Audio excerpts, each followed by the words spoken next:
ഇപ്പോൾ CPIM കണ്ണൂർ ജില്ലാ secretary P Jayarajan വാർത്താ സമ്മേളനം നടത്തുകയാണ് കണ്ണൂരിൽ തത്സമയ സംപ്രേഷണത്തിലുള്ള പ്രചരണ ബോർഡ് നേരെ RSSന്റെ ഒരു ക്രിമിനൽ സംഘം കരിയോലൊഴിച്ചു എന്ന് മാത്രമല്ല ആ പൊതുയോഗ സ്ഥലത്തുള്ള ആളുകൾക്ക് നേരെ RSSകാർ ബോംബെറിഞ്ഞു. ഇതിൻ്റെ ഫലമായി CPM പ്രവർത്തകനായിട്ടുള്ള സഖാവ് മിഥുന് പരിക്കേറ്റിരിക്കുകയാണ്.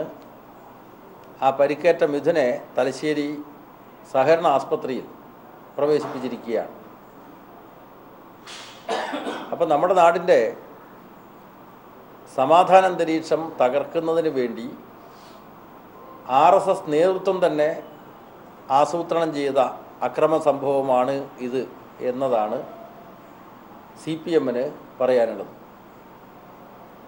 കാരണം ഇത് ഏതെങ്കിലും ചില ക്രിമിനലുകൾ പെട്ടെന്നുണ്ടായിട്ടുള്ള പ്രകോപനത്തെ തുടർന്ന് നടത്തിയിട്ടുള്ള സംഭവമല്ല. വളരെ ആസൂത്രിതമായിട്ടാണ് മുൻകൂട്ടി പ്രഖ്യാപിച്ച ഒരു പരിപാടി നടത്തുന്നതിനിടയിൽ ഈ പൊതുയോഗത്തിന് നേരെയുള്ള ബോംബാക്രമണം നടന്നിട്ടുള്ളത്. ഈ ആക്രമണത്തെ CPIM ശക്തമായി അപലപിക്കുന്നു. ഇത്തരം സംഭവങ്ങൾക്കെതിരെ കർശനമായ നടപടിയെടുക്കാൻ പോലീസിനോട് ആവശ്യപ്പെടുന്നു. അതോടൊപ്പം എല്ലാ ജനാധിപത്യവാദികളും ഇത്തരം അക്രമത്തെ അപലപിക്കാൻ മുന്നോട്ട് വരണം എന്ന് പാർട്ടി അഭ്യർത്ഥിക്കുകയാണ്. ഈ സംഭവം മാത്രമല്ല, ഇത് മാധ്യമങ്ങളിലൊക്കെ വലിയ വാർത്തയായി. ആ മാധ്യമങ്ങളിലൊക്കെ വലിയ വാർത്തയായതിനെ തുടർന്ന് സ്വാഭാവികമായിട്ടും നമ്മുടെ നാട്ടിൽ ഉള്ള സംഘർഷം അവസാനിപ്പിക്കാൻ വേണ്ടി മുഖ്യമന്ത്രി വിളിച്ചു ചേർത്ത സർവകക്ഷി സമാധാന യോഗമുണ്ട്. ആ സർവകക്ഷി സമാധാന യോഗത്തിൻ്റെ തുടർച്ചയായിട്ട് ഉഭയകക്ഷി ചർച്ചകൾ നടന്നിട്ടുണ്ട്. ഇതെല്ലാം വിവിധ പ്രസ്ഥാനങ്ങളുടെ നേതൃത്വത്തിന് ഈ സംഘർഷങ്ങൾ അവസാനിപ്പിച്ച് സമാധാന അന്തരീക്ഷം ഉണ്ടാക്കാനുള്ള താല്പര്യത്തെയാണ് കാണുന്നത്. പക്ഷേ അതിനിടയിൽ ഒരു CPMൻ്റെ പോളിറ്റ് ബ്യൂറോ അംഗവും സംസ്ഥാന സെക്രട്ടറിയുമായിട്ടുള്ള സഖാവ് നടത്തിയിട്ടുള്ള ഈ പരിപാടി അലങ്കോലപ്പെടുത്തുന്നതിന് വേണ്ടി ബോംബാക്രമണം നടത്തിയതിനെ ന്യായീകരിക്കത്തക്ക നിലയിലുള്ള നിലപാടാണ് നിർഭാഗ്യകരമായിട്ട് BJP നേതൃത്വത്തിൻ്റെ ഭാഗത്തുനിന്നുണ്ടായിട്ടുള്ളത്. അവരതിനെ തള്ളിപ്പറയാൻ തയ്യാറായില്ല എന്നത് അങ്ങേയറ്റം പ്രതിഷേധാർഹമാണ്. എന്ന് മാത്രമല്ല, ഇന്ന് പുലർച്ചെ സഖാവ് ജിജേഷിൻ്റെ രക്തസാക്ഷി മണ്ഡപത്തിൻ്റെ മേലെ മലമൂത്ര വിസർജനം നടത്തിയിരിക്കുകയാണ്. നിങ്ങൾ ആലോചിച്ച് നോക്കുക, നമ്മൾ ഈ മരിച്ചു കഴിഞ്ഞാൽ നമ്മുടെ എല്ലാ ആദരവും പ്രകടിപ്പിക്കാറുണ്ടല്ലോ. അപ്പോൾ ഒരു രക്തസാക്ഷിയുടെ ശവമടക്കം നടത്തിയിട്ടുള്ള സ്തൂപത്തിന് നേരെ പോലും ആക്രമണം നടത്തുക, ആ സ്തൂപത്തെ പോലും അപമാനിക്കുക എന്ന നിലപാടാണ് RSSൻ്റെ ക്രിമിനലുകൾ സ്വീകരിച്ചു വരുന്നത്. അപ്പോൾ നേരത്തെ ഇവിടെ പറഞ്ഞത് ഇത് കൃത്യമായ നേതൃത്വത്തിൻ്റെ ഒരു ഗൂഢാലോചനയുടെ ഭാഗമായിട്ടുള്ള ആക്രമണമാണെന്നാണ്. അത് സ്ഥാപിക്കത്തക്ക നിലയിലാണ് ഇന്ന് പുലർച്ചെ നടത്തിയിട്ടുള്ള ആക്രമണങ്ങളും തെളിയിക്കുന്നത്. ഇതിൻ്റെ കാരണം നമ്മൾ പരിശോധിക്കുമ്പോൾ തിരുവനന്തപുരം ജനറൽ ആസ്പത്രിയിൽ ഇന്നലെ രാവിലെ RSSകാരനായ ഒരു യുവാവിനെ പ്രവേശിപ്പിച്ചിട്ടുണ്ട്. ശരീരമാകെ ക്ഷതമേറ്റ പരിക്കുകളോട് കൂടിയുള്ള വിഷ്ണു എന്ന ഒരു RSSകാരനെയാണ് അവിടെ പ്രവേശിപ്പിച്ചിട്ടുള്ളത്. ആ വിഷ്ണു മാധ്യമങ്ങളോട് പറഞ്ഞിട്ടുള്ള കാര്യങ്ങളുണ്ട്. നിങ്ങളിൽ പല മാധ്യമങ്ങളും അത് ദൃശ്യവൽക്കരിച്ച് പ്രേക്ഷകരെ കാണിച്ചിട്ടുണ്ട്.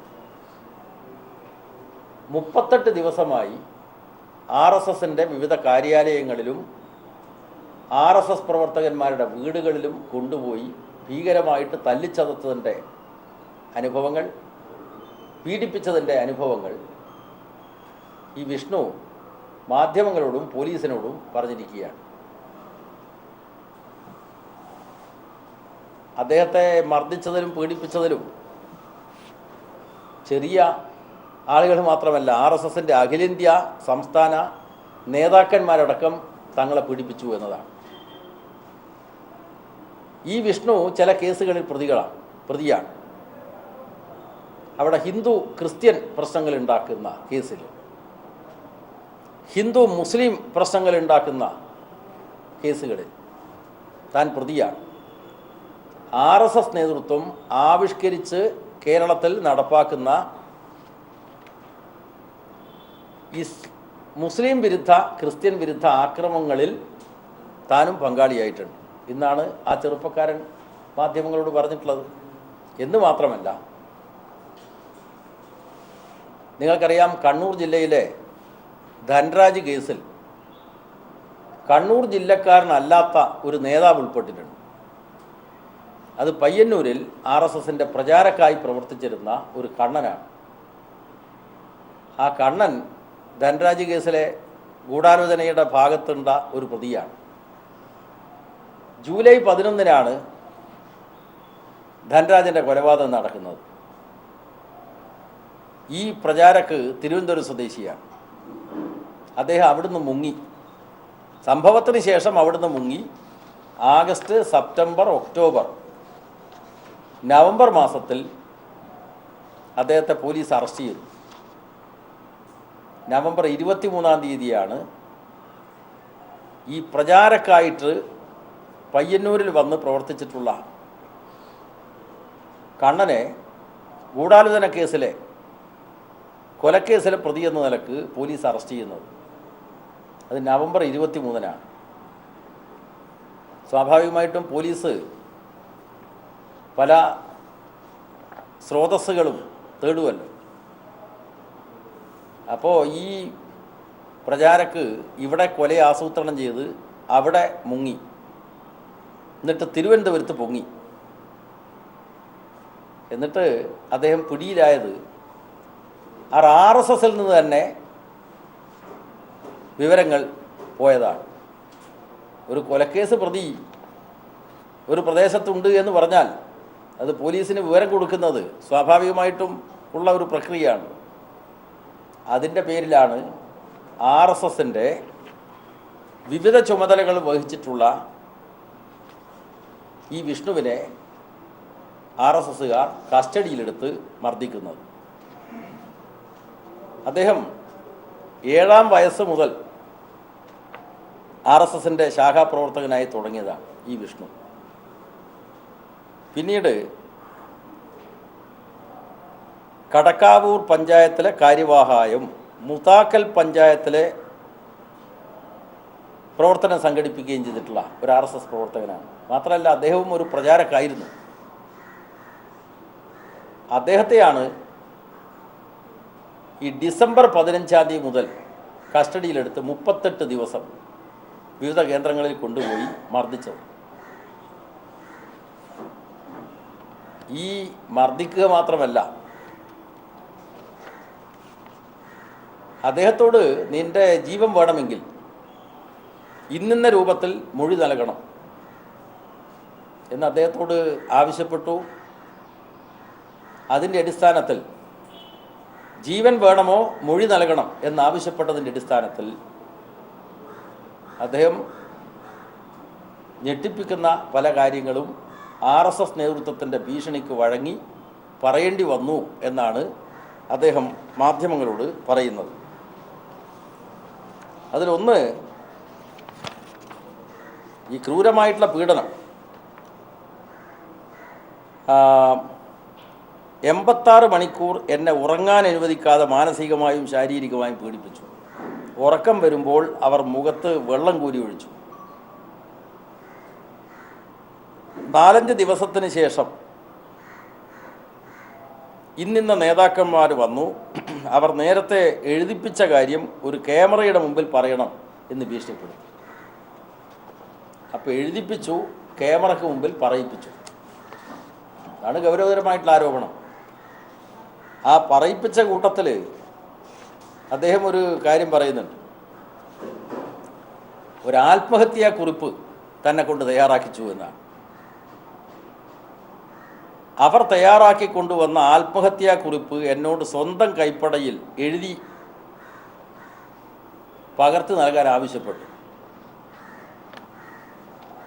അത് ചെയ്തില്ലെങ്കിൽ അവർ എന്നെ കൊല്ലുമായിരുന്നു. CPM കണ്ണൂർ ജില്ലാ സെക്രട്ടറി P. ജയരാജൻ്റെ പീഡനത്തെ തുടർന്നാണ് മരിക്കുന്നത് എന്നും മറ്റും എഴുതിച്ചു. അപ്പോൾ ഒരു RSS പ്രവർത്തകൻ, RSSൻ്റെ എല്ലാ രഹസ്യ വിവരങ്ങളും അറിയാവുന്ന ഒരു പ്രവർത്തകൻ, RSSൻ്റെ ഇപ്പോഴത്തെ ശൈലിയിൽ മടുത്തുകൊണ്ട് അദ്ദേഹം വിഘടിച്ച് നിൽക്കുന്നു. അപ്പോൾ ആ പ്രവർത്തകനെ അതിഭീകരമായിട്ട് തല്ലിച്ചതച്ച് തങ്ങൾ ഉദ്ദേശിക്കുന്ന നിലക്ക് തങ്ങൾക്ക് ഇഷ്ടപ്പെടാത്ത രാഷ്ട്രീയ നേതാക്കന്മാരെ കേസിൽ പ്രതിയാക്കാൻ നടത്തിയ ഗൂഢാലോചനയെ സംബന്ധിച്ച്, ഹീനമായിട്ടുള്ള പരിശ്രമങ്ങളെ സംബന്ധിച്ചാണ് ഇപ്പോൾ ഈ വിഷ്ണു വെളിപ്പെടുത്തിയിട്ടുള്ളത്. അപ്പോൾ ഇത് സംബന്ധിച്ച് ഗൗരവമായിട്ടുള്ള പോലീസ് അന്വേഷണം വേണം. ഇപ്പം നമ്മളൊക്കെ ഈ നാട്ടിൽ കുറേ കാലമായിട്ട് രാഷ്ട്രീയ പ്രവർത്തനം നടത്തുന്നവരാണ്. അപ്പോൾ ആദ്യം കൊലപ്പെടുത്താൻ നോക്കി, പിന്നെ കൊലക്കേസിൽ പ്രതിയാക്കി ആജീവനാന്തം ജയിലിലടക്കാൻ ശ്രമിച്ചു. ഇപ്പോൾ ആത്മഹത്യാ പ്രേരണക്ക് കേസെടുപ്പിക്കാൻ വേണ്ടി RSSൻ്റെ അഖിലേന്ത്യാ സംസ്ഥാന നേതൃത്വം തന്നെ ഗൂഢാലോചന നടത്തി ചെയ്തിട്ടുള്ള കാര്യങ്ങളാണ് ഇപ്പോൾ വെളിപ്പെട്ടിട്ടുള്ളത്. ഇത് സംബന്ധിച്ച് ഗൗരവമായിട്ടുള്ള അന്വേഷണം വേണം. ഇതാണ് CPMൻ്റെ ജില്ലാ സെക്രട്ടേറിയറ്റ് ആവശ്യപ്പെടുന്നത്.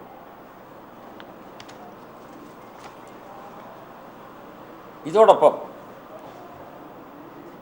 നമ്മുടെ നാട്ടിൽ നിലനിൽക്കുന്ന സമാധാനം തകർക്കുന്നതിന് വേണ്ടി RSS ബോധപൂർവം പരിശ്രമിച്ചുകൊണ്ടിരിക്കുകയാണ്. അധോലോക സംഘത്തിൻ്റെ മട്ടിലാണ് RSSൻ്റെ ക്രിമിനലുകൾ ഇപ്പോൾ പ്രവർത്തിച്ചുകൊണ്ടിരിക്കുന്നത്. നിങ്ങൾക്കറിയാം, BJPയുടെ തലശ്ശേരിയിലെ ഒരു നേതാവ് ഇപ്പോൾ കഴിഞ്ഞ കുറേ ദിവസങ്ങളായിട്ട് ഒളിവിലാണ്, പുറത്തു വരുന്നില്ല. കള്ളപ്പണത്തിനെതിരായിട്ട് പ്രചരണ ജാഥ നടത്തുന്ന ആര് അല്ല, പേര് നിങ്ങൾക്കറിയാലോ, BJPയുടെ തലശ്ശേരി മണ്ഡലം പ്രസിഡന്റ് തന്നെ ഇപ്പോൾ ഒളിവിലാണ്, പുറത്ത് വരുന്നില്ല. കള്ളപ്പണത്തിനെതിരായിട്ട് ജാഥ നടത്തിയിട്ടുള്ള BJPയുടെ നേതാക്കന്മാർ തലശ്ശേരി എത്തുമ്പോൾ അവിടെ ഉണ്ടാവണ്ടേ ഈ നേതാവ്? ഏർപ്പാടെന്താ? റിയൽ എസ്റ്റേറ്റ് ബിസിനസ്, അതുമായി ബന്ധപ്പെട്ടുകൊണ്ട് വാളും എടുത്തിട്ട് സ്വന്തം വണ്ടിയിൽ പോകുന്ന അവസരത്തിൽ പോലീസ് കസ്റ്റഡിയിലെടുത്തു. അതാണ് ആളാരാണെന്നൊക്കെ നിങ്ങൾക്ക് നല്ലോണം അറിയാം. അപ്പോൾ ഒരു അധോലോക സംഘമായിട്ടാണ് സംഘപരിവാർ ശക്തികൾ ഇപ്പോൾ പ്രവർത്തിച്ചുകൊണ്ടിരിക്കുന്നത്. അതിൻ്റെ ഭാഗമായിട്ടാണ് വിഷ്ണുവിന് നേരെ നടത്തിയിട്ടുള്ള ഈ പ്രവർത്തനങ്ങൾ. പൊതുപ്രവർത്തകന്മാരെ കള്ളക്കേസിൽ പെടുത്തുന്നതിന് വേണ്ടിയുള്ള ശ്രമത്തിൻ്റെ അതിൻ്റെ ഭീവത്സമായിട്ടുള്ള മുഖമാണ് ഇപ്പോൾ പുറത്തു വന്നിട്ടുള്ള ഈ പരാതി. അപ്പോൾ അതുകൊണ്ട് ഇന്നലെ CPMൻ്റെ പോളിറ്റ് ബ്യൂറോ അംഗവും സംസ്ഥാന സെക്രട്ടറിയുമായിട്ടുള്ള സഖാവ് കോടിയേരിക്ക് നേരെ നടത്തിയിട്ടുള്ള ആക്രമണം, അദ്ദേഹം പ്രസംഗിച്ച പൊതുയോഗം അലങ്കോലപ്പെടുത്താൻ നടത്തിയിട്ടുള്ള ആക്രമണത്തിനെതിരായിട്ട് ശക്തമായിട്ടുള്ള പ്രതിഷേധം നാട്ടിലുടനെ ഉയർന്നു വരണം. അതോടൊപ്പം തന്നെ ഈ RSS ഒരു അധോലോക സംഘമാണ്, അതിനെ തിരിച്ചറിയണം എന്നാവശ്യപ്പെട്ടുകൊണ്ടുള്ളൊരു ക്യാമ്പയിൻ ജില്ലയിൽ ഉടനീളം നടത്താൻ CPM ജില്ലാ കമ്മിറ്റി തീരുമാനിച്ചിരിക്കുകയാണ്.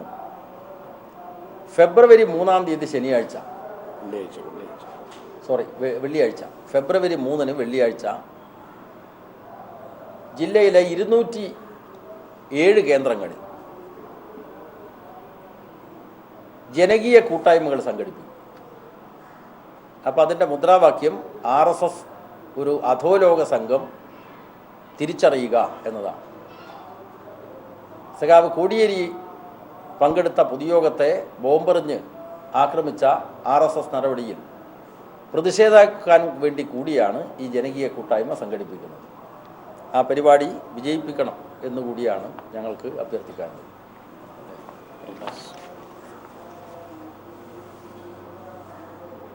പി ജയരാജന്റെ വാർത്താ സമ്മേളനം തുടരുകയാണ്. തത്സമയ സംപ്രേഷണം. അവിടെയൊക്കെ ഭിന്നത നിലനിൽക്കുന്നുണ്ട്. ഈ ഭിന്നത പരിഹരിക്കാൻ വേണ്ടിയിട്ടാണ് ഇത്തരം ആക്രമണങ്ങളെയും അവർ ഉപയോഗപ്പെടുത്തുന്നത്.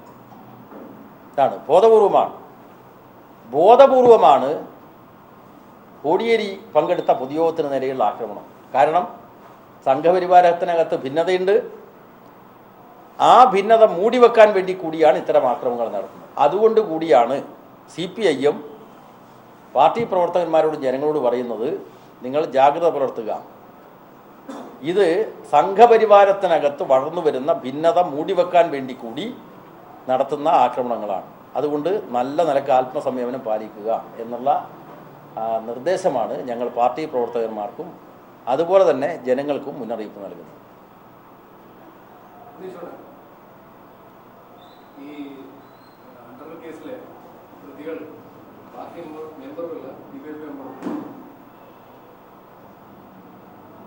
പറഞ്ഞ പാർട്ടി അല്ല, ഞാൻ പറഞ്ഞല്ലോ CPM-നെ സംബന്ധിച്ചിടത്തോളം ഞങ്ങളുടെ പാർട്ടി മെമ്പർമാരല്ല എന്ന് പറഞ്ഞല്ലോ. പാർട്ടി മെമ്പർമാരല്ല എന്ന് ഞാൻ നേരത്തെ പറഞ്ഞിട്ടുണ്ട്. അത് ആവർത്തിക്കുന്നു, ഇനിയും ആവർത്തിക്കും. അവർ മെമ്പർമാരാണ് എന്ന് സ്ഥാപിക്കാൻ നിങ്ങളെടുക്ക വല്ല തെളിവുണ്ടെങ്കിൽ അവരാരും പാർട്ടി മെമ്പർമാരുമല്ല. പാർട്ടി മെമ്പർഷിപ്പിന് മുമ്പേ ആണല്ലോ അനുഭാവി ഗ്രൂപ്പ്, അല്ലേ? ആ അനുഭാവി ഗ്രൂപ്പ് മെമ്പർമാരുമല്ല. അല്ല, അതിലെ ഒരു നിലപാട് പാർട്ടി പറഞ്ഞല്ലോ. ആ സംഭവത്തെ അപലപിക്കുന്നു. പാർട്ടിക്കൊരു പങ്കുമില്ല, ആരെങ്കിലും ഉണ്ടെങ്കിൽ അവരെ സംരക്ഷിക്കില്ല. ഇതൊരു നിലപാടാണ്. കോടിയേരിയെ പൊതുയോഗത്തിൽ അപായപ്പെടുത്താൻ ബോംബെറിഞ്ഞ സംഭവവും CPIM ജില്ലാ സെക്രട്ടറിയെ കള്ളക്കേസിൽ കൊടുക്കാൻ വേണ്ടി ഒരു RSSകാരനെ ഭിന്നത പറഞ്ഞതിൻ്റെ പേരിൽ കെട്ടിത്തൂക്കി കൊല്ലാൻ നോക്കിയ നീക്കവും ഇതൊരു ഗുരുതരമായ പ്രശ്നമല്ലേ? വിഷ്ണു വെളിപ്പെടുത്തിയ കാര്യങ്ങൾ മാധ്യമങ്ങളിലൂടെ കണ്ടപ്പോൾ യഥാർത്ഥത്തിൽ ഡിറ്റക്റ്റീവ് നോവൽ വായിക്കും പോലെയല്ലേ തോന്നുന്നു. ഇതെല്ലാം ഒരു രാഷ്ട്രീയ പ്രസ്ഥാനത്തിൽ നിന്ന് നമ്മൾ പ്രതീക്ഷിക്കുക. അവർക്ക് രാഷ്ട്രീയമുണ്ട്, അവരൊരു അധോലോക സംഘമാണെന്ന് തെളിയിക്കുന്നതല്ലേ? ഒരു മനുഷ്യനെ, ഒരു RSSകാരൻ്റെ പ്രചാരകനായി പ്രവർത്തിച്ചിരുന്ന ഒരു മനുഷ്യൻ, ആ മനുഷ്യന് ഭിന്നാഭിപ്രായം ഉണ്ടായേക്കാം. ആ ഭിന്നാഭിപ്രായം പാർട്ടിക്കകത്ത് പറഞ്ഞിട്ടുണ്ടാവാം. അതിൻ്റെ പേരിൽ അവനെ കെട്ടിത്തൂക്കി കൊല്ലുന്നതിന് മുമ്പ് ആ ചെറുപ്പക്കാരൻ്റെ കയ്യിൽ നിന്ന് സ്വന്തം കൈപ്പടിയിൽ ആത്മഹത്യാക്കുറിപ്പ് എഴുതി വാങ്ങാൻ വേണ്ടി മറ്റൊരു കേന്ദ്രത്തിൽ നിന്ന് തയ്യാറാക്കി കൊണ്ടുവരിക, അത് വാങ്ങുക, എന്നിട്ട് ഒപ്പിട്ട് വെക്കുക, എന്നിട്ട് ഒരു വീഡിയോൻ്റെ മുമ്പിൽ ഈ കാര്യങ്ങൾ പറയിപ്പിക്കുക, എന്നിട്ട് അങ്ങനെയുള്ളൊരു സംഭവത്തിൽ വിഷ്ണുവിനെ പോലുള്ള ഒരു ചെറുപ്പക്കാരനെ ഇരയാക്കുക എന്നുള്ളത് മനുഷ്യജീവന് വിലയില്ലേ? അപ്പോൾ ഒരു വലിയ സംഭവമല്ലേ അത്? യഥാർത്ഥത്തിൽ വിഷ്ണു രക്ഷപ്പെട്ടില്ലായിരുന്നുവെങ്കിൽ, വിഷ്ണു ആ തടങ്കലിൽ ഇതുപോലെ കൊല്ലപ്പെടുകയും കെട്ടിത്തൂക്കപ്പെടുകയും ചെയ്തിരുന്നുവെങ്കിൽ എന്താവുമായിരുന്നു കേരളത്തിൽ ഉണ്ടാകുന്ന പ്രത്യാഘാതം? അതൊരു കലാപമാക്കി അവർ മാറ്റുമായിരുന്നില്ലേ? പി ജയരാജനെ ഇവിടുന്ന് അറസ്റ്റ് ചെയ്ത് കൊണ്ടുപോകുമായിരുന്നില്ലേ? ഉടൻ അഖിലേന്ത്യാ സംസ്ഥാന BJP നേതാക്കന്മാർ ഇവിടെ വന്ന് പത്രസമ്മേളനം നടത്തി പറയില്ലേ, RSSന്റെ പ്രവർത്തകനെ കൊലപ്പെടുത്തിയ കേസിൽ അല്ലെങ്കിൽ ആത്മഹത്യാ പ്രേരണത്തിന് കുറ്റക്കാരനായ ജയരാജൻ്റെ പേരിൽ കേസെടുക്കണം? ഇത് തന്നെയല്ലേ പി ജയരാജൻ്റെ പേരിൽ നേരത്തെ ഉണ്ടായ കള്ളക്കേസുകൾക്കെല്ലാം പിന്നിലുള്ള കാരണവും? അതുകൊണ്ട് പാർട്ടിയുടെ സംസ്ഥാന സെക്രട്ടറിയെ അപായപ്പെടുത്താൻ ബോംബെറിഞ്ഞതും പാർട്ടിയുടെ ജില്ലാ സെക്രട്ടറിയെ കള്ളക്കേസിൽ കൊടുക്കാൻ വേണ്ടി ഒരു RSSകാരനെ കെട്ടിത്തൂക്കി കൊല്ലാൻ നോക്കിയ ശ്രമവും അതീവ ഗൗരവമായ ഒരു കാര്യമാണ്. അതുകൊണ്ടാണ് ഫെബ്രുവരി 3-ന് RSS അധോലോക സംഘം തിരിച്ചറിയുക എന്ന സന്ദേശം ഉയർത്തിപ്പിടിച്ചുകൊണ്ട് ജനങ്ങളെ ഇത് അറിയിക്കാൻ ഞങ്ങൾ ജനകീയ കൂട്ടായ്മ സംഘടിപ്പിക്കുന്നു. അത് കണ്ണൂരിലെ എല്ലാ കേന്ദ്രങ്ങളിലും വിപുലമായി ജനപങ്കാളിത്തത്തോടുകൂടി നടത്തും. ഉത്തരേന്ത്യയിൽ അവർ നടപ്പാക്കിയ ലോക സംഘത്തിൻ്റെ പരിപാടി ഈ കേരളത്തിൽ നടപ്പാക്കാൻ അവർ നോക്കുകയാണ്.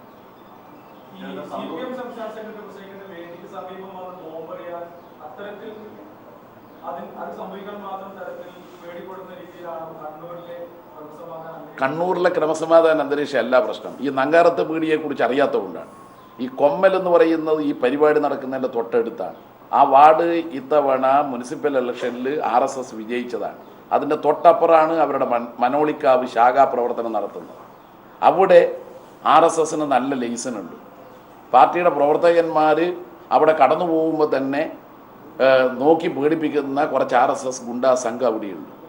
അത് ഇന്നലെ തിരഞ്ഞെടുത്തു എന്നുള്ളതാണ്. ഇന്ന് പുലർച്ചെ ആരെങ്കിലും ചെയ്യോ? ഒരു സ്മാരക സ്തൂപത്തിൽ കൊണ്ടുപോയിട്ട് കരിയോയിൽ ഒഴിക്കലും അതുപോലെ തന്നെ അവിടെ മലമൂത്ര വിസർജനം നടത്തുകയും ചെയ്യുന്ന ഒരു പ്രാകൃത സംഘമാണിത്. മനുഷ്യത്വമില്ലാത്ത സംഘമാണ്. അതൊക്കെ നമ്മുടെ ചിന്തക്കപ്പുറമാണ്. ഏറ്റവും പ്രധാനപ്പെട്ട ഒരു കാര്യം, അണ്ടലൂർ സംഭവം നടന്നു, ഞങ്ങൾ പരസ്യമായിട്ട് അപലപിച്ചു, പാർട്ടി പരസ്യമായിട്ടൊരു നിലപാട് സ്വീകരിച്ചല്ലോ. ഇവിടെ CPMൻ്റെ കേരളത്തിലെ സമുന്നതനായിട്ടുള്ള നേതാവ് പ്രസംഗിച്ചൊരു മീറ്റിങ്ങിന് നേരെ ഇങ്ങനൊരു സംഭവം ഉണ്ടായിട്ട് ഒറ്റ അക്ഷരം പറഞ്ഞോ BJPക്കാർ? അതല്ലേ നിങ്ങളെപ്പോലെയുള്ള മാധ്യമങ്ങൾ ഗൗരവമായിട്ട് ഉന്നയിക്കേണ്ട വിഷയം.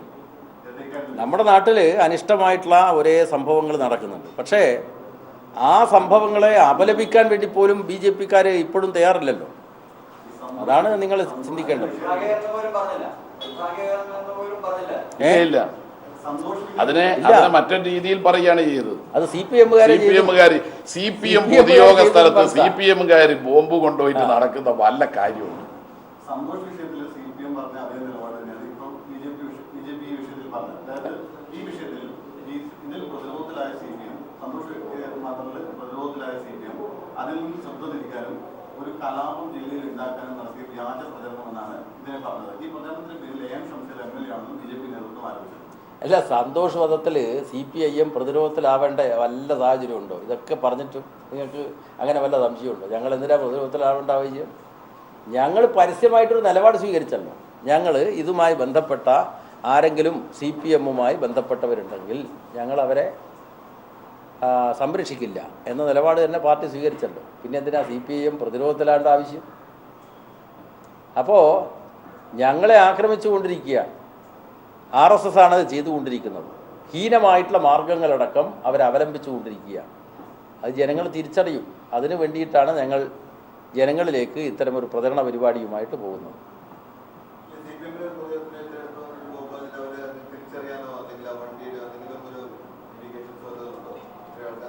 തീർച്ചയായിട്ടും അതിൻ്റെ പരാതികളൊക്കെ ഞങ്ങൾ പരാതി കൊടുത്തിട്ടുണ്ട്. മോട്ടോർ ബൈക്കിൽ വന്നെറിഞ്ഞു പോയതാണ്. പിന്നെ ഈ ബോർഡിന് കരിയോയിൽ ഒഴിച്ചത് ഒരു സ്ത്രീ കണ്ടിട്ടുണ്ട്. അവരുടെ പേരെല്ലാം വെച്ച് പോലീസിന് മുമ്പാകെ പരാതിയും കൊടുത്തിട്ടുണ്ട്. ഇന്ന് പുലർച്ചെ മലമൂത്ര വിസർജനം നടത്തി. അതങ്ങനെ ചെയ്യുമെന്ന് ആരും പ്രതീക്ഷിക്കുന്നില്ല. കാരണം വെളിയിൽ പോകാൻ കക്കൂസില്ലാത്ത നാടല്ല നമ്മുടെ നാട്. പ്രത്യേകിച്ച് RSSകാരുടെ വീടുകളിൽ കക്കൂസില്ലെങ്കിൽ ഈ പുതിയ പദ്ധതിയിൽ ഉൾപ്പെടുത്തി നമുക്ക് കൊടുക്കാം. അവർ രക്തസാക്ഷി സ്മാരക സ്തൂപത്തിൽ വന്നിട്ട് ഈ മലമൂത്ര വിസർജനം പേരൊന്ന് വെളിപ്പെടുത്തിയാൽ മതി. അവരുടെ പേര് പറഞ്ഞാൽ അവർക്ക് കക്കൂസ് നമ്മൾ ഉണ്ടാക്കി കൊടുക്കും. അതായത് ഈ സംഭവത്തിൽ പ്രതികളെ ഈ ബോംബെറിഞ്ഞാളെ തിരിച്ചറിഞ്ഞിട്ടുണ്ടോ? അയാളുടെ പേര് ഐഡന്റിഫൈ ചെയ്തുകൊണ്ട് പരാതി കൊടുക്കും. ഐഡന്റിഫൈ തന്നെ പരാതി കൊടുത്തിട്ടുണ്ട്.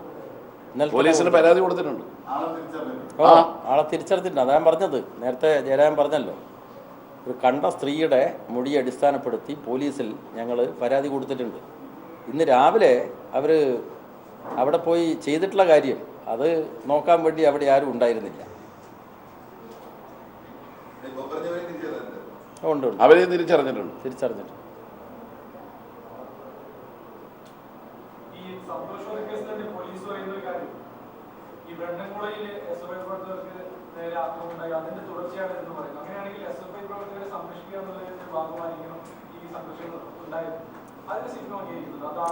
അതായത് നിങ്ങൾ മനസ്സിലാക്കേണ്ടത്, നമ്മുടെ നാട്ടിൽ നിരവധി ആളുകൾക്ക് ജീവൻ നഷ്ടപ്പെട്ടിട്ടുണ്ട്. CPM പ്രവർത്തകന്മാരുടെ ജീവൻ നഷ്ടപ്പെട്ടിട്ടുണ്ട്. ആ നഷ്ടപ്പെട്ട ഓരോന്നിനും അതേപോലെ തിരിച്ച് കണക്ക് ചോദിക്കുക ഈ പരിപാടി CPMനില്ല. അപ്പോൾ അതുകൊണ്ട് ബ്രണ്ണൻ കോളേജിൽ സംഭവം ഉണ്ടായി. പുലർച്ചെ 5:30 മണിക്കാണല്ലോ പെൺകുട്ടികളെ അടക്കം അക്രമികൾ ഓടിച്ചു. പെൺകുട്ടികളെ RSSകാർ ആക്രമിച്ച് ഓടിച്ചതിന് ശേഷമാണ് അവിടെയുള്ള ഒരു വിദ്യാർത്ഥിയെ മാരകമായിട്ട് വെട്ടിപ്പരിക്കേൽപ്പിച്ചത്. ആ സംഭവത്തിനെതിരായിട്ടുള്ള പ്രതിഷേധം ഞങ്ങൾ പ്രകടിപ്പിച്ചിട്ടുണ്ട്. പക്ഷേ ഓരോ സംഭവത്തിനും തിരിച്ചു ചെയ്യുക എന്നത് CPMൻ്റെ നിലപാടല്ല.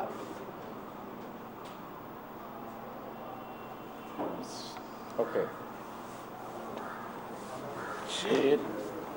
അപ്പോൾ പി ജയരാജനും MV ജയരാജനും സംയുക്തമായി വാർത്താ സമ്മേളനം നടത്തുകയായിരുന്നു. കഴിഞ്ഞ ദിവസം കോടിയേരിയിൽ CPIM സംസ്ഥാന സെക്രട്ടറി കോടിയേരി ബാലകൃഷ്ണൻ പ്രസംഗിച്ച യോഗവേദിക്ക് സമീപം ബോംബാക്രമണം ഉണ്ടായ വിഷയത്തിൽ പ്രതികരിക്കുകയായിരുന്നു പി ജയരാജനും MV ജയരാജനും.